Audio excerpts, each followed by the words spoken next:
వేదికగా దోస్త్ మేరా దోస్త్ ఫ్రేమ్ తళుక్కుమంది. దశాబ్దం తర్వాత టీడీపీ జనసేన ఒకే వేదికను పంచుకున్నాయి. ఏపీ రాజకీయాల్లో ఆసక్తికరమైన పరిణామం చోటు చేసుకుంది. 2014 నాటి సీన్ రిపీట్ అయింది. టీడీపీ అధినేత నారా చంద్రబాబు నాయుడు అలాగే జనసేన అధ్యక్షుడు పవన్ కళ్యాణ్ దాదాపు 10 ఏళ్ల తర్వాత ఒకే ఉమ్మడి బహిరంగ వేదికను పంచుకున్నారు. టీడీపీ జనసేన పొత్తు అనివార్యం, ఆవశ్యకమన్నారు పవన్ కళ్యాణ్. వైసీపీ వ్యతిరేక ఓటు చీలకూడదన్న తన ఆలోచన సరైనది అనడానికి ఉత్తరాంధ్రలో అపూర్వ స్పందనే నిదర్శనమన్నారు. టీడీపీ జనసేన పొత్తుతో ఏపీలో మార్పు రావడం ఖాయమన్నారు. బీజేపీతో అలయన్స్ గా ఉండి టీడీపీతో పొత్తుపై తనను కొందరు విమర్శిస్తున్నారు అన్నారు పవన్.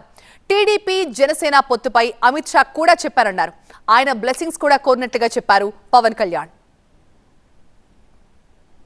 ఈ పొత్తుని మీరు మనస్ఫూర్తిగా మీ బ్లెస్సింగ్ కావాలి అని చెప్పి నేను అమిత్ షా గారికి తెలియజేశాను. నేను వారు ఎంతవరకు ఒప్పుకుంటారో నాకు తెలియదు, కానీ మనం కనుక ఈ పొత్తు పెట్టుకోకపోతే భవిష్యత్తులో రోడ్ల మీదకి వచ్చి కర్రలు కత్తులు పట్టుకొని వైసీపీ గూండాలతో కొట్లాడాల్సి వస్తుంది. నేను కేంద్రంలో ఇదే చెప్పాను. 25 మంది ఎమ్మెల్యేలని మార్చారు, ఇంకొక 80 మంది, మొత్తానికి కలిపి 80 మంది ఎమ్మెల్యేలు మారుస్తున్నారని వింటా ఉన్నాను.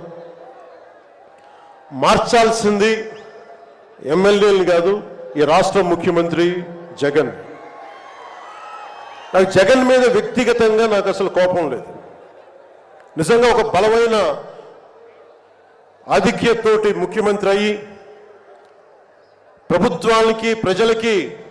ప్రభుత్వాన్ని సమర్థవంతంగా నడిపి ప్రజలకి మేలు చేయాల్సిన వ్యక్తి కూల్చివేతలతో మొదలుపెట్టాడు.